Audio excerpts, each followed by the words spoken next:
आपलं शहर आता स्मार्ट होत आहे। मग तुम्ही कधी स्मार्ट होताय? स्मार्ट न्यूजचे यूट्यूब चॅनल सबस्क्राइब करा, स्मार्ट बना। नोटिफिकेशनसाठी बेल आइकॉन पर क्लिक करा। नमस्कार, मैं ओमकार अंगड़ी स्मार्ट प्लस के आज के समाचार में आपका स्वागत। नजर सबसे पहले सुर्खियों पर। एशिया का सबसे बड़ा एरो शो बेंगलुरु में शुरू हुआ। मोदी की आलोचना करने पर राहुल गांधी को लोकसभा का नोटिस। भूकंप पीड़ितों की संख्या 30,000 के आंकड़े को पार कर गई। प्रतिनिधिमंडल ने शरद पवार भुजबल से मुलाकात की। विधायक अभय पाटिल की निधि से पिरनवाड़ी शिवपुतला परिसर के लिए सुरक्षा दीवार का निर्माण। श्री गजानन महाराज प्रकट दिवस समारोह। रामदुर्ग तालुका में दुर्घटना में 2 की मौत। इनरव्हील क्लब द्वारा महिलाओं के लिए सेमिनार। चम चम चम चम उजळले डोळे हृदय आनंदाच्या BS Channabasappa and Sons, the textile mall at Tilakwadi, Belagavi.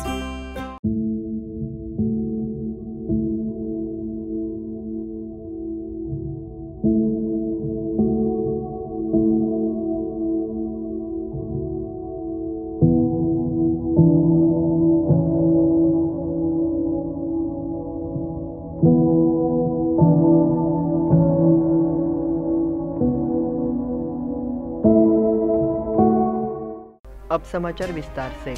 Arrow India 2023 को बेंगलुरु के येलहंका एयरफोर्स स्टेशन से लॉन्च किया गया।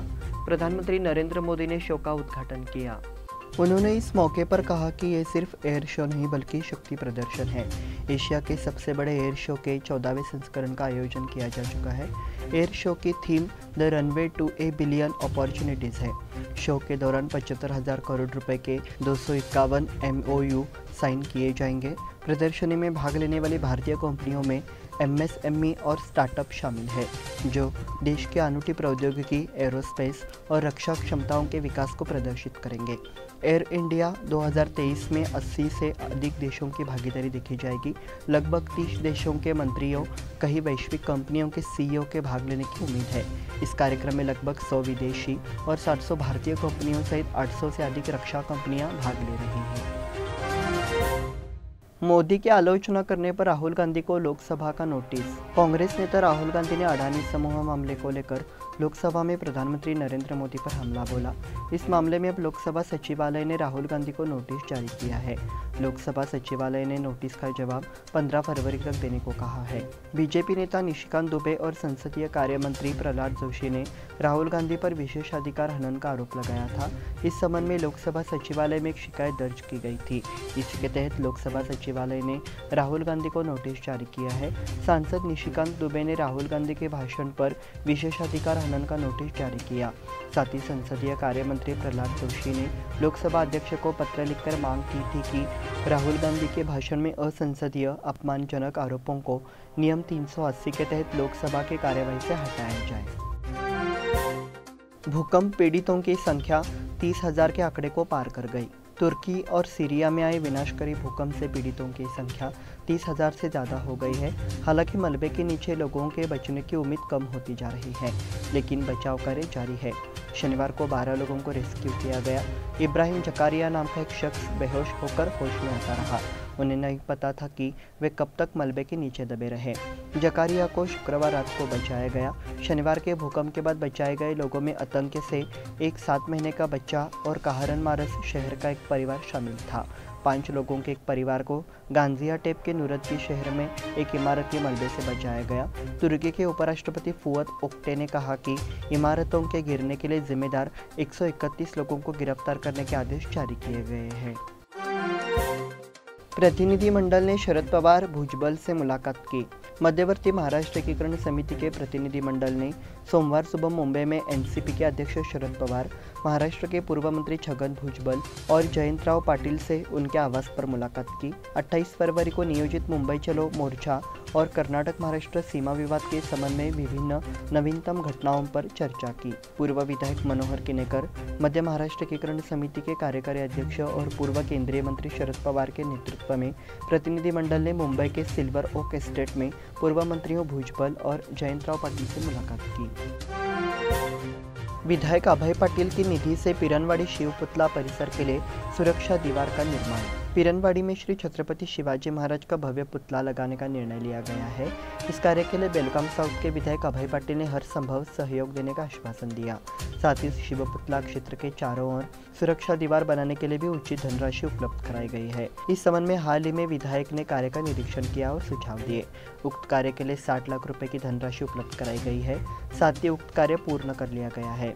उन्होंने प्रतिमा के चौथरा के निर्माण के लिए आवश्यक अन्य 20 लाख रुपए तत्काल जारी करने की घोषणा की। श्री गजानन महाराज प्रकट दिवस समारोह। श्री गजानन महाराज शेगांव का प्रकट दिवस सोमवार को हर्षोल्लास के साथ मनाया गया। मौके पर तिलकवाड़ी के शांतिनगर स्थित श्री गजानन महाराज मंदिर में विभिन्न कार्यक्रम हुए। ये कार्यक्रम श्री गजानन महाराज भक्ति परिवल केंद्र द्वारा आयोजित किया गया था। इस अवसर पर 2 दिनों तक विभिन्न धार्मिक कार्यक्रम प्रवचन आदि हुए। रविवार शाम को महाराज की पालकी शोभायात्रा निकाली गई। इसमें बड़ी संख्या में श्रद्धालु शामिल हुए। उसके बाद सोमवार सुबह अभिषेक पूजन आदि कार्यक्रम हुए। साथ ही श्री गजानन विजय ग्रंथ का सामूहिक पाठ किया गया। उसके बाद श्री माधव चरण प्रभु का प्रवचन हुआ। उसके बाद महाआरती की गई। समारोह का समापन महाप्रसाद के साथ हुआ। इसमें हजारों श्रद्धालु शामिल हुए। रामदुर्ग तालुका में दुर्घटना में 2 की मौत। रामदुर्ग तालुका के कदलीकोप गांव के पास एक तेज रफ्तार क्रूजर वाहन और 2 दोपहिया वाहनों के आमने सामने की टक्कर में 2 युवकों की मौके पर ही मौत हो गई, जबकि 2 अन्य गंभीर रूप से घायल हो गए। इस हादसे में रामदुर्ग कस्बे के भाग्यनगर निवासी 25 वर्षीय महानिंग नंजप्पा अचमट्टी और मद्दीगली निवासी 26 वर्षीय रफीक चलावाड़ी की दुर्भाग्यवश मौत हो गई। हादसे में दोनों घायल हो गए। इनमें से मोहम्मद पटेल शहर के आश्रय कॉलोनी के रहने वाले हैं और बागलकोट अस्पताल में उनका इलाज चल रहा है। जब 2 बाइक पर 4 लोग सौंदती तालुका के शिरसंगी गांव से रामदुर्ग आ रहे थे, तभी इन दोनों बाइक और शिरसंगी जा रही एक क्रूजर के बीच भयानक हादसा हो गया। इस हादसे में 2 युवकों की मौके पर ही मौत हो गई। इनरव्हील क्लब द्वारा महिलाओं के लिए सेमिनार। इनरव्हील क्लब बेलगाम ने दत्ता अनिता फाइनेंशियल सर्विसेज और ICICI प्रूडेंशियल म्यूचुअल फंड के सहयोग से गुरुवार को महिलाओं के लिए वेल्थ क्रिएशन एंड मैनेजमेंट पर एक सेमिनार का आयोजन किया। इसमें जया पंडित ने निवेश को लेकर मार्गदर्शन दिया। प्रारंभ में इनरव्हील क्लब बेलगाम के अध्यक्ष शालिनी चौगुले ने प्रतिभागियों का स्वागत किया तथा क्लब द्वारा अब तक की गई विभिन्न गतिविधियों की जानकारी दी तथा आज के सेमिनार के आयोजन के पीछे के उद्देश्य के बारे में बताया।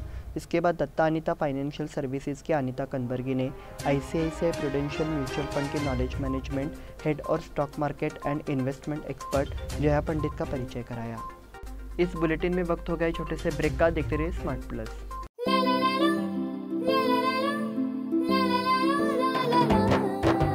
जले दीप अंगना में होगी रोशन दुनिया, पलकों तले छा जाए चांद तारों का साया। रंगोली में खिले रंग खुशियों की भी तरानी, तन मन झिलमिल जाए हर पल होंगी सुहानी। ये अटूट बंधन खिले हर आशियाना, रंग वस्त्रों का खजाना मन भाए आराधना। रंग वस्त्रों का खजाना मन भाए आराधना। आराधना मारुति गली बेलगाम। मन भाए आराधना।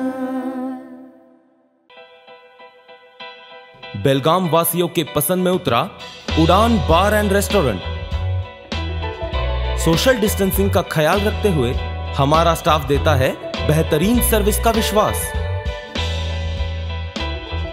यहां है पार्टी और फंक्शन के लिए 3 आलीशान हॉल, कारपोरेट डिनर मीटिंग के लिए 3 अलग कक्ष, IPL मैच देखने के लिए 3 बड़े स्क्रीन की विशेष सुविधा। इसके साथ ही साफ सुथरा किचन जहां हमारा वेल क्वालिफाइड स्टाफ देता है क्वालिटी और हाइजीनिक फूड की गारंटी। तो फिर खाने की हो बात तो आना परिवार के साथ। उड़ान बार एंड रेस्टोरेंट, लिंगराज कॉलेज के पास, बेलगावी। फोन 0831 2435 ब्रेक के बाद फिर से आपका स्वागत। बढ़ते हैं अगले समाचार की ओर। 12 से 14 फरवरी तक कनबर्गी स्थित सिद्धेश्वर मंदिर की वास्तु शांति और टॉपिंग समारोह होगा। इस अवसर पर विभिन्न कार्यक्रमों का आयोजन किया गया है। कार्यक्रम की शुरुआत रविवार को शोभा यात्रा से हुई। इसमें ग्रामीणों और मंदिर के श्रद्धालुओं ने भाग लिया। सिद्धेश्वर वास्तु शांति के साथ ही कलशारोहण समारोह का आयोजन किया गया है। गजर बजने पर हर गली से ढोल ताशा का जुलूस निकाला गया। सुवासिनी ने सर्वत्र परिणति का स्वागत किया। कनबरकी में सिद्धेश्वर मंदिर एक प्राचीन और जागरूक मंदिर है। इस मंदिर का जीर्णोद्धार किया गया है। 13 फरवरी को गणहोम और 14 फरवरी को कलशारोहण और वास्तु शांति की जाएगी। कनकुंबी गांव में माउली देवी की यात्रा का प्रारंभ। कनकुंबी में माउली देवी यात्रा उत्सव में भीड़ की बाढ़ देखी गई है। दर्शन समारोह देखने के लिए 1.5 लाख से अधिक भक्तों के रूप में कनकुंबी की सड़कें और गांव अपर्याप्त पाए गए। इतनी भीड़ में भी हजारों श्रद्धालुओं ने महाप्रसाद का लाभ लिया। दोपहर 12 बजे तीनों माउलियों का मिलन समारोह हुआ। इस मौके पर वे यात्रा समिति के साथ पालकी समारोह में पहुंचे। डॉक्टर अंजलि निम्बालकर ने भाग लिया। फिर गंगा स्नान और गंगा आरती की गई। दोपहर को माउली देवी सभा भवन में बैठी 4 से ओटी भरने के लिए आरंभ किया गया। भारी भीड़ के कारण जाम के कारण श्रद्धालुओं को 1.5 से 2 किलोमीटर पैदल चलना पड़ा। खुली जगह को लेकर हुए विवाद में युवक की पिटाई। धामने में ग्राम पंचायत की खुली जगह को लेकर हुए विवाद में एक युवक की पिटाई करने की घटना रविवार सुबह हुई। घायल की पहचान सागर रामा बालेकुंद्री के रूप में हुई है और उसका इलाज जिला अस्पताल में किया गया। इस संबंध में मिली जानकारी के अनुसार धामने में ग्राम पंचायत का पद रिक्त है। क्योंकि बसव गली के लोग सार्वजनिक कार्यक्रम या सभा करने के लिए जगह चाहते हैं, इसलिए गांव के बलभीम युवा मंडल ने ग्राम पंचायत को बयान देकर अनुरोध किया है कि ये जगह मंडल को उपलब्ध कराई जाए। इस संबंध में सागर बलभीम युवा मंडल के कार्यकर्ताओं के साथ साथ नागरिकों ने वडगांव थाने में जाकर शिकायत दर्ज कराई है। पूर्व सैनिकों का सम्मेलन उत्साह में संपन्न। सेना से सेवानिवृत्त हुए पूर्व सैनिकों को सेवानिवृत्ति के बाद की योजनाओं और पेंशन के संबंध में शिकायतें समाधान के लिए रविवार को पूर्व सैनिकों की बैठक हुई। सभा का आयोजन छत्रपति शिवाजी मैदान में Maratha light infantry regimental centre द्वारा किया गया था। इसमें मराठा लाइट इन्फेंट्री सहित भारतीय सेना के विभिन्न रेजिमेंटों के पूर्व सैनिकों ने भी भाग लिया। सभा सुबह 8 बजे कमांडर ब्रिगेडियर जयदीप मुखर्जी की उपस्थिति में शुरू हुई। उन्होंने पूर्व सैनिकों, उनकी पत्नियों और माताओं से बातचीत की। केंद्र और राज्य सरकारों द्वारा प्रदान की जाने वाली सेवाओं के बारे में जवानों को जानकारी देने के लिए सभा स्थल पर विभिन्न स्टॉल लगाए गए थे। इस अवसर पर बेलगाम जिले एवं महाराष्ट्र से 1364 पूर्व सैनिक एवं उनके परिवार उपस्थित थे। अलायंस क्लब नेशन बिल्डर का अधिग्रहण। Alliance club of nation builder का उद्घाटन समारोह हाल ही में जीजी चिटनीस सभागार में हुआ। मुख्य अतिथि संवाददाता अभिजीत नाबेकर थे। Charter district provincial and alliance international के अध्यक्ष Dinkar Shetty, provincial and south India multiple council PRO doctor Naveena Shettigar, जिला राज्यपाल बसवराज कोली, उपराज्यपाल मानसी चौगले, जिला अध्यक्ष छाया सराफ ने प्रार्थना प्रस्तुत की। डॉक्टर शेट्टीगार ने पेश किया। सचिव सेजल पद्मनाभन ने शपथ दिलाई। ध्वज का अनावरण जयसिंह धनाजी ने किया। प्रांतपाल कोली ने नए पदाधिकारियों की नियुक्ति की। सिंचाई प्रणाली के तहत फसलों को उगाने के लिए किसानों की पहल। कंगराली खुर्द में रबी सीजन में मिर्च, बैंगन, फ्लावर, पत्ता गोभी सहित अन्य आम फसलों में ड्रिप सिंचाई से जल प्रबंधन का चलन बढ़ा है। किसान अपने अनुभव से कह रहे हैं कि इस प्रकार फसलों के लिए पानी का प्रबंधन किया जाए तो पानी, खाद, श्रम और निराई गुड़ाई सब बच जाता है और उत्पादन बढ़ जाता है। जहाँ तक बेलगांव तालुका का संबंध है, किसान रबी के मौसम में बड़ी मात्रा में विभिन्न प्रकार की सब्जियां उगाते हैं। कुल मिलाकर बेलगांव क्षेत्र में थिम्बक पद्धति का उपयोग बढ़ रहा है और खेत से गुजरते समय आधे से अधिक खेत इस जल विधि का उपयोग करते हैं। ये किसानों के लिए फायदेमंद है। सरस्वती पुस्तकालय द्वारा सिद्धराम महास्वामी जी का सम्मान। शाहपुर में सरस्वती पुस्तकालय के शकुंतला गिजरे सभागार में डॉक्टर सिद्धराम स्वामी जी को बेलगाम भूषण पुरस्कार से सम्मानित किया गया। मंच पर लिंगराज कॉलेज के सेवानिवृत्त प्राचार्य डॉक्टर बसवराज जगजंपी, सरस्वती पुस्तकालय अध्यक्ष स्वरूपा इनामदार, उपाध्यक्ष HJ आबोरले, कार्यकारी अध्यक्ष सुहास सांगलीकर, कार्यकारी RM करडीगुद्दी, ट्रस्टी एडवोकेट अजय सुनलकर थे।